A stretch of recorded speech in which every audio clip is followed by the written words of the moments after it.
Hello बच्चों, मैं विकास कुमार बढ़ाना आईसीटी वर्चुअल क्लासरूम में आपका स्वागत करता हूं।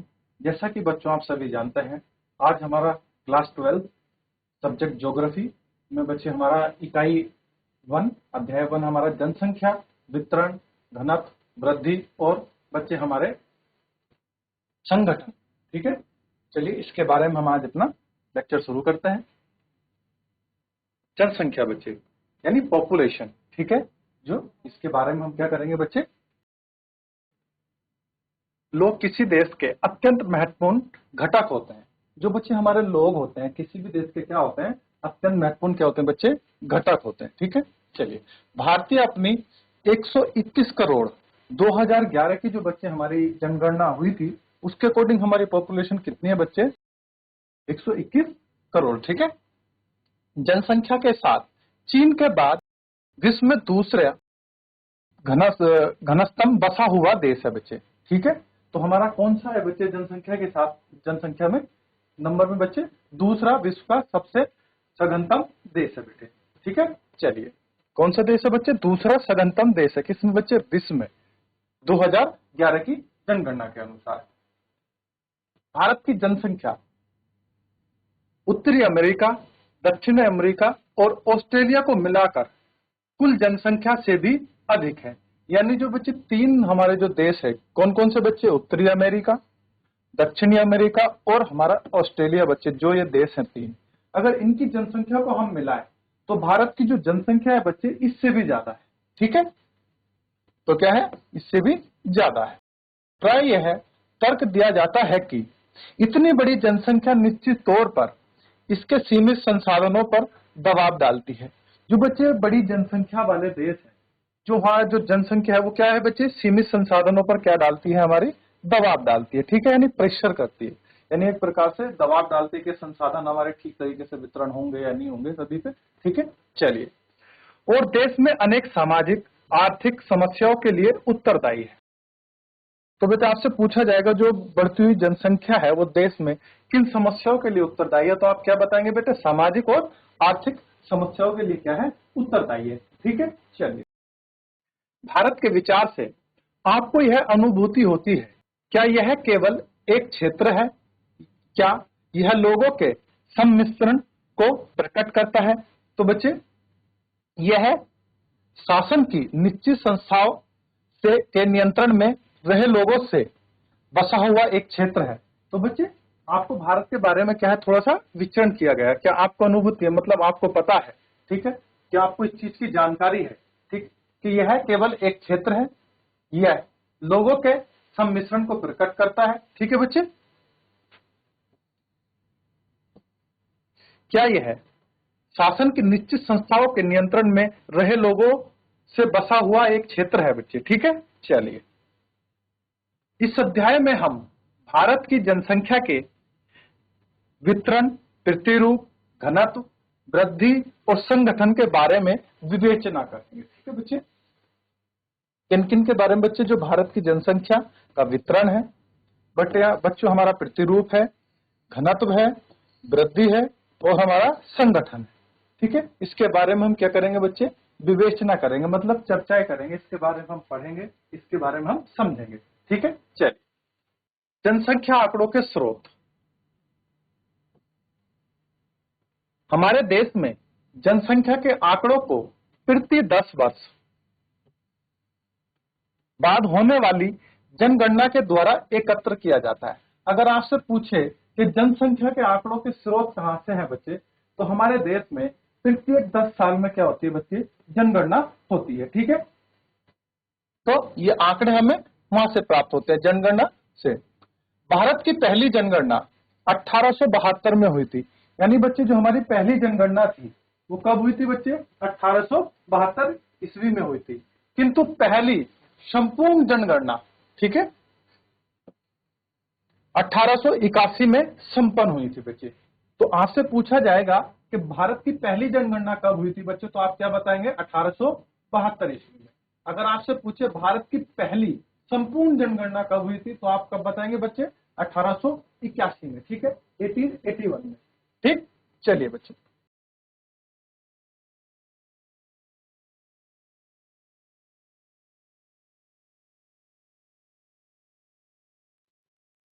जनसंख्या का वितरण।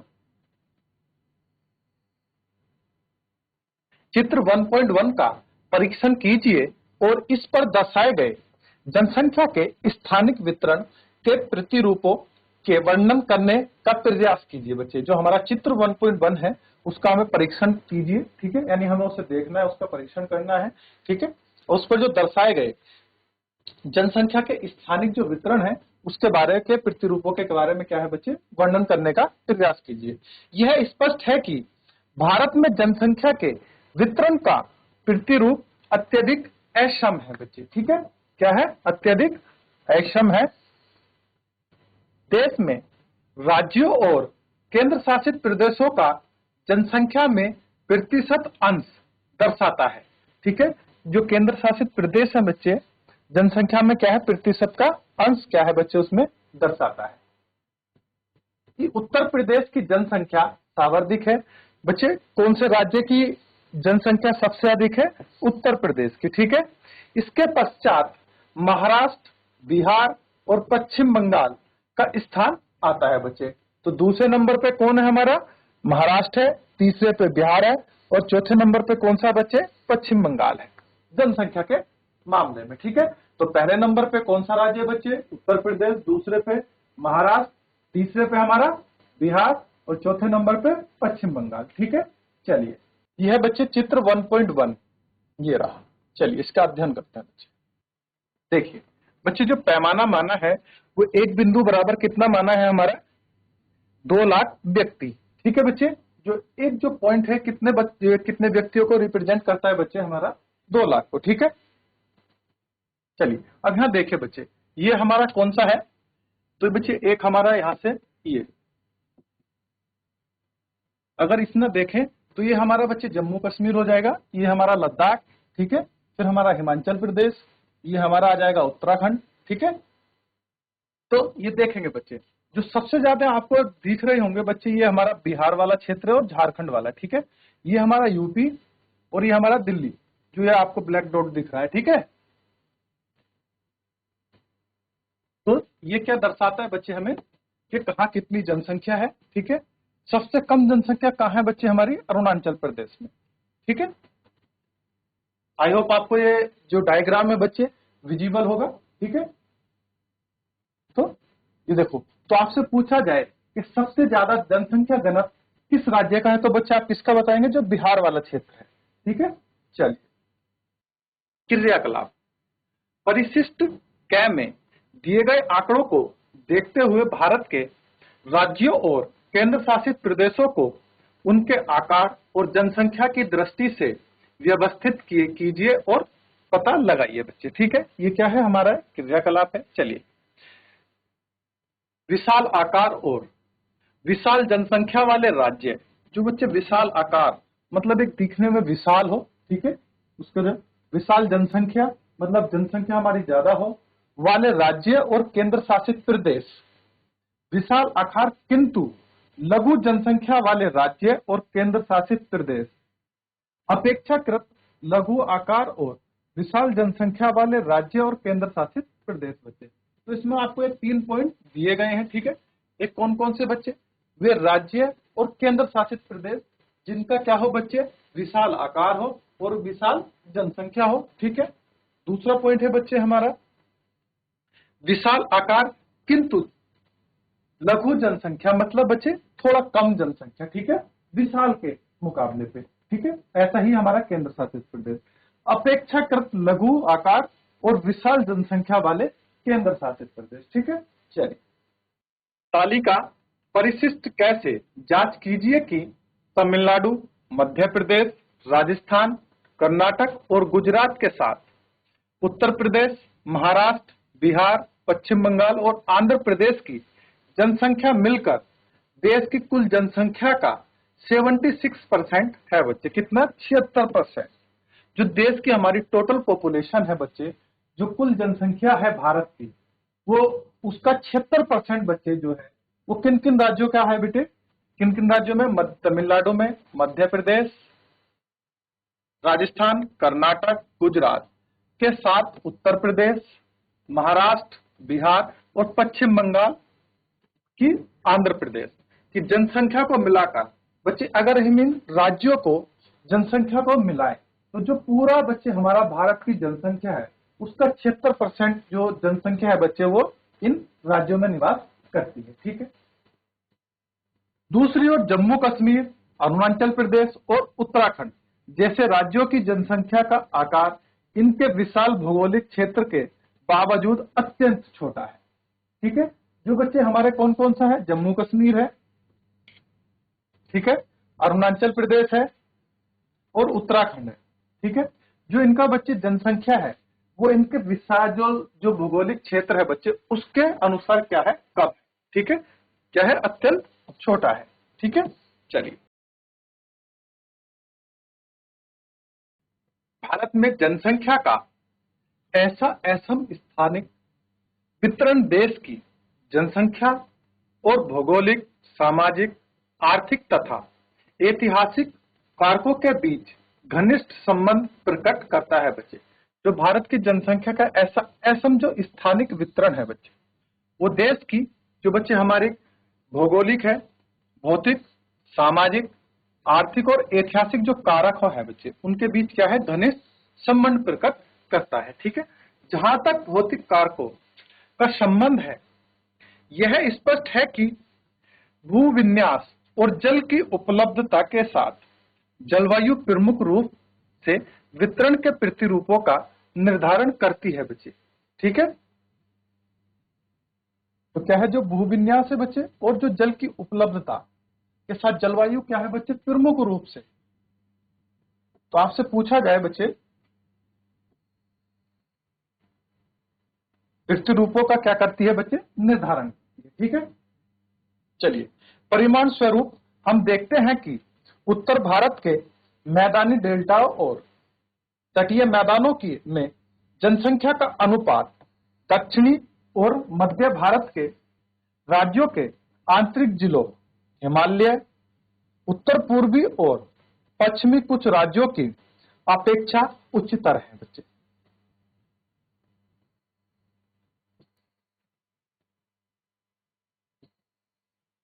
क्या है बच्चे, अपेक्षाकृत उच्चतर है, मतलब उनसे अधिक है, यानी उच्च है।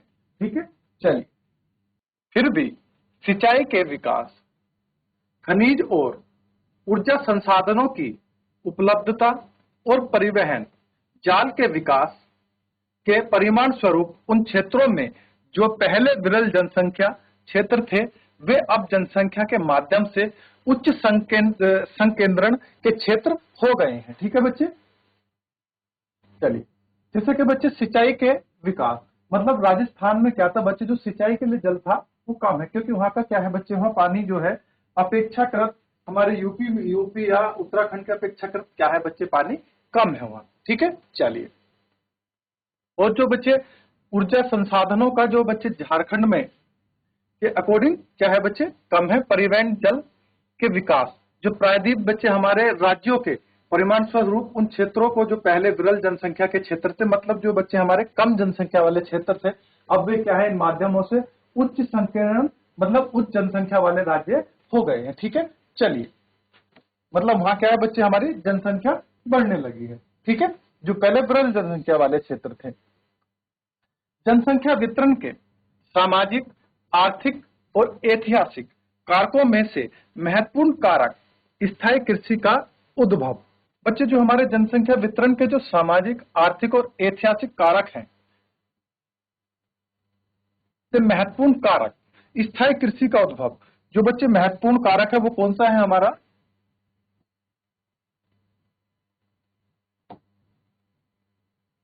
स्थायी कृषि का उद्भव और बच्चे कृषि विकास, मानव तस्करी के प्रतिरूप, परिवहन जाल तंत्र का विकास। ठीक है बच्चे। औद्योगिकीकरण और नगरीकरण। ठीक है बच्चे। जैसे आपने देखा होगा कि हमारे इंडस्ट्रियल एरिया बनाए जाते हैं, उसी को क्या कहते हैं बच्चे, औद्योगिकीकरण कहा जाता है। ठीक है।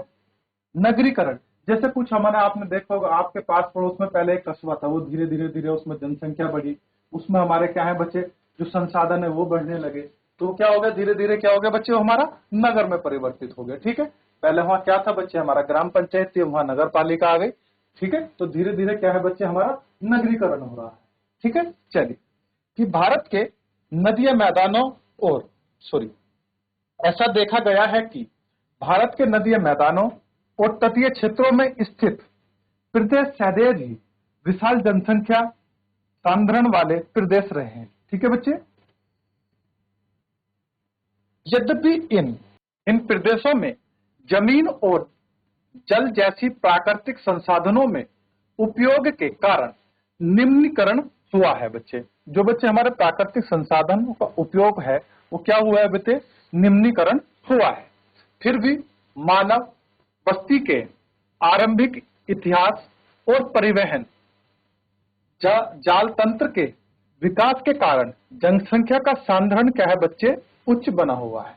यानी क्या है हमारा, एक उच्च बना हुआ, यानी अभी भी क्या है हमारी जनसंख्या हमारी क्या है बच्चे, उच्च है, यानी बढ़ती जा रही है। ठीक है। चलिए दूसरी ओर दिल्ली, मुंबई, कोलकाता, बेंगलुरु, पुणे, अहमदाबाद, चेन्नई और जयपुर के नगरीय क्षेत्र औद्योगिक विकास और नगरीकरण के कारण बड़ी संख्या में ग्रामीण नगरीय प्रवासियों को आकर्षित कर रहे हैं बच्चे। जो नगरीय प्रवासी हैं, जो हमारे ग्रामीण नगरीय प्रवासियों को क्या है बच्चे, आकर्षित कर रहे हैं। जो हमारे ग्रामीण में जो गांव में रहने वाले जो लोग हैं, जो हमारे नगरों में जो रहने वाले लोग हैं, वो क्या है बच्चे हमारे बड़े शहरों की ओर क्या है बच्चे, पलायन कर रहे हैं। किस चीज के लिए बच्चे, जॉब करने के लिए। ठीक है। कुछ अपनी आजीविका के लिए वहां जा रहे हैं क्योंकि वहां सुविधाएं हैं, क्योंकि औद्योगिकरण विकास है, वहां क्या है हमारे संसाधन ज्यादा है। ठीक है। चलिए इसीलिए इन क्षेत्रों में जनसंख्या का उच्च सांद्रण पाया जाता है बच्चे। तो इन क्षेत्रों में क्या है, जनसंख्या का उच्च सांद्रण या हमारा घनत्व पाया जाता है। ठीक है। चलिए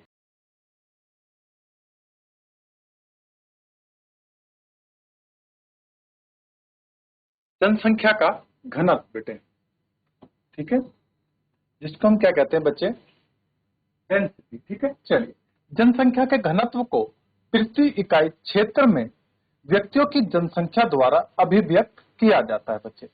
प्रति इकाई क्षेत्र में व्यक्तियों की संख्या द्वारा किया जाता है बच्चे, अभिव्यक्त किया जाता है। यानी जो हमारा प्रति इकाई क्षेत्र में कितने व्यक्ति रह रहे हैं बच्चे, उसी को क्या कहा जाता है, हमारा जनसंख्या घनत्व कहा जाता है। ठीक है। जैसा आपने देखा होगा हमारा जो गांव है उसमें क्या है, एक इकाई क्षेत्र है, उसमें कितने व्यक्ति रह रहे हैं, जैसे 500 रह रहे हैं, किसी में 600 रह रहे हैं, कहीं पे 2-3 भी रह रहे हैं। तो ये क्या है बच्चे, हमारा जनसंख्या घनत्व है, प्रति इकाई क्षेत्र में जितने व्यक्ति वहां रहते हैं या निवास करते हैं बच्चे। ठीक है। चलिए इससे भूमि के संदर्भ में जनसंख्या के स्थानिक वितरण को बेहतर ढंग से समझने में सहायता मिलती है। इससे क्या होता है, जो बच्चे स्थानिक वितरण को बेहतर ढंग से समझने की क्या है, हमें सहायता मिलती है। ठीक है। भारत का जनसंख्या घनत्व 382 व्यक्ति प्रति वर्ग किलोमीटर है बच्चे। कौन सी हमारी 2011 की जनगणना के अनुसार। यानी जो बच्चे प्रति वर्ग किलोमीटर, यानी जो हमारा 1 किलोमीटर का जो एरिया है बच्चे, ठीक है, उसमें 382 व्यक्ति क्या है बच्चे रहते हैं। ये इतना क्या है बच्चे हमारा भारत का जनसंख्या घनत्व है। ठीक है। 1951 ईस्वी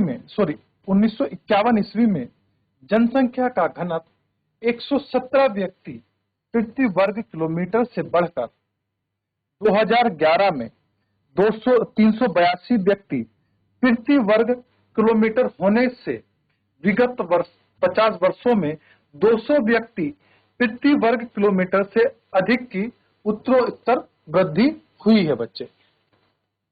ठीक है। तो कितनी बच्चे, 200 व्यक्ति प्रति वर्ग किलोमीटर की क्या है, उत्तरोत्तर वृद्धि हुई है। यानी 2000, अगर हम 1951 से 2011 तक जाए तो बेटे हमारी जो हर 10 वर्ष में जनगणना होती है तो क्या है, हर साल बढ़ती चली गई है। ठीक है। चलिए उत्तरोत्तर वृद्धि मतलब बच्चे पहले वृद्धि हुई, फिर वृद्धि हुई, फिर वृद्धि हुई, वैसे ही बच्चे उत्तरोत्तर यानी वृद्धि कंटिन्यू क्या है बच्चे होती जा रही है। ठीक है। चलिए परिशिष्ट क में दर्शाए गए आंकड़े देश में जनसंख्या घनत्व की स्थानिक भिन्नता का आभास कराते हैं बच्चे। जो हमारे परिशिष्ट जो 1 है उसमें जो दर्शाए गए आंकड़े हैं वो देश की जनसंख्या का क्या करते हैं बच्चे, घनत्व का स्थानिक भिन्नता का आभास कराते हैं, यानी वहां क्या भिन्नताएं हैं उनका हमें आभास कराते हैं। ठीक है, जो अरुणाचल प्रदेश में कम से कम 17 व्यक्ति प्रति वर्ग किलोमीटर से लेकर, जो बच्चे हमारा अरुणाचल प्रदेश राज्य है उसमें कितने हैं बच्चे, 17 व्यक्ति प्रति वर्ग किलोमीटर से लेकर दिल्ली के राष्ट्रीय राजधानी क्षेत्र यानी एनसीआर में बच्चे हमारे कितने हैं, 11,297 व्यक्ति प्रति वर्ग किलोमीटर क्या है बच्चे हमारा तक है बच्चे। ठीक है, तक है। उत्तरी भारत के राज्यों बिहार जैसे बच्चे हमारे 1102, पश्चिम बंगाल बच्चे 1029, ठीक है, उत्तर प्रदेश 829 में जनसंख्या घनत्व उच्चतर है बच्चे। किन राज्यों में बच्चे हमारा उच्चतर है, बिहार में, दूसरे नंबर पे पश्चिम बंगाल, तीसरे नंबर पे बच्चे हमारा उत्तर प्रदेश आता है। ठीक है, चलिए अब आप बोलेंगे सर के जो जनसंख्या है वो उत्तर प्रदेश की ज्यादा है। ठीक है, लेकिन उत्तर प्रदेश के क्या है बच्चे, बिहार और पश्चिम बंगाल के मुकाबले क्या है, क्षेत्रफल जो है वो ज्यादा है, इसलिए जनसंख्या घनत्व क्या है बच्चे कम है। ठीक है, चलिए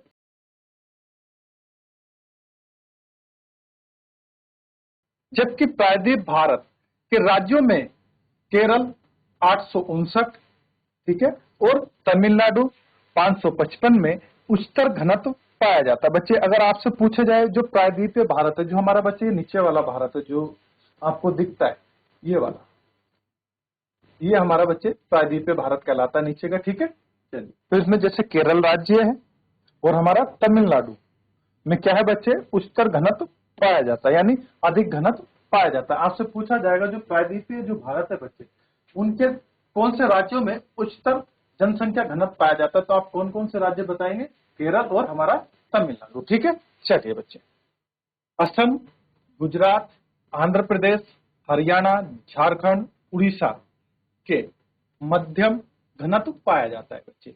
जो कौन कौन से राज्यों में बच्चे हमारा मध्यम जनसंख्या घनत्व पाया जाता है, तो कौन कौन से राज्य हैं बच्चे, हमारा असम है, ठीक है, गुजरात है, आंध्र प्रदेश है, हरियाणा है, झारखंड है और उड़ीसा है। ठीक है, हिमालय प्रदेश के पर्वतीय राज्यों और असम को छोड़कर भारत के उत्तर पूर्वी राज्य बच्चे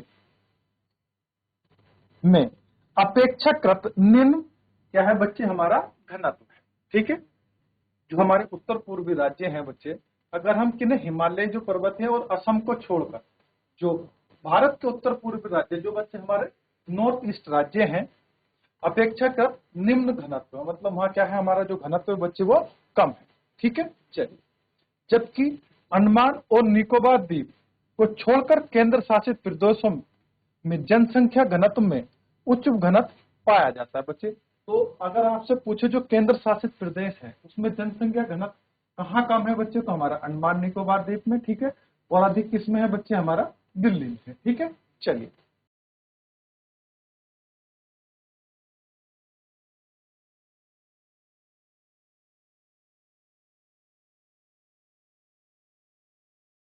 अगर किसी बच्चे को कोई प्रॉब्लम है तो आप मुझसे बच्चे पूछ सकते हैं। ओके, धन्यवाद, मिलते हैं आपसे नेक्स्ट क्लास में।